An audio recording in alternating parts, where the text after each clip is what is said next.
So I got these TVs the other day, and I actually picked up 4 of them. I only have 2 of them here because I gave 2 of them away already. But these came from the Fairfield Inn, which is owned by the same people as the Hampton Inn. I think they own a few other hotels too, I'm not sure. But either way, when I picked these up, it was actually pretty interesting picking these up. They're 25 inches, and we were searching through the whole hotel for them, and we couldn't find them anywhere, and it's like, well, where the hell did all those TVs go? And so finally the maintenance man figured out, oh, I know where they're at. They're over in the shed. And so we go into the shed, and there's like 30, 40 TVs that look just like these, just stacked up. And the whole time I was thinking of that Angry Video Game Nerd video where he's like, you know what's bullshit? Hotel TVs.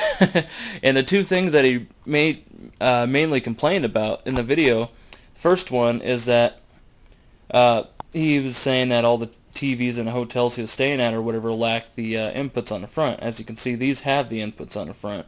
And so I thought that was pretty hilarious. And then there's a metal thing on the bottom of the TV here that actually hooked into another metal piece that caused the TV to move side to side in like the TV armoire. And so I got to take those off. I took them off the other TVs. It was really easy to get off. And then anyhow, you look at the back of these TVs. They're made in 2006, January 2006, so they're going on about 4 years old right now. Not too bad. And if you look at the inputs here, you got S-Video, composite, and component. And then, Angry Video Game Nerd's other thing that he was mad about or whatever is that he was like, all you got is that RF input. And they actually blocked the RF input off on these because, they use it with their little pay-per-view crap, and they didn't want people, because there's a lot of people that would hack the pay-per-view thing in hotels because it's really easy to do.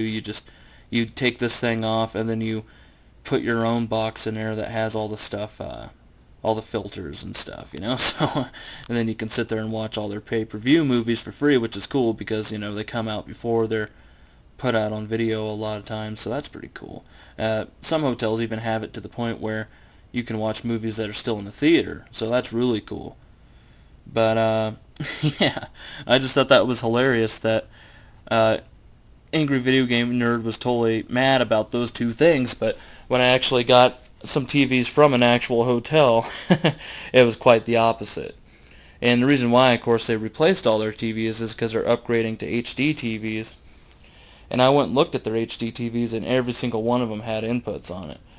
And so I'm not saying Angry Video Game Nerd was wrong or anything like that, because I do remember when Hampton Inn was using those N64 controllers, and then they would just enable whatever games you wanted or whatever. You had to pay for like an hour at a time or something like that. But yeah, I just thought that was pretty interesting, and it was really cool seeing like those 40 TVs like just stacked up like that. I wish I had some video footage of that to show you, but anyhow, that's all for me.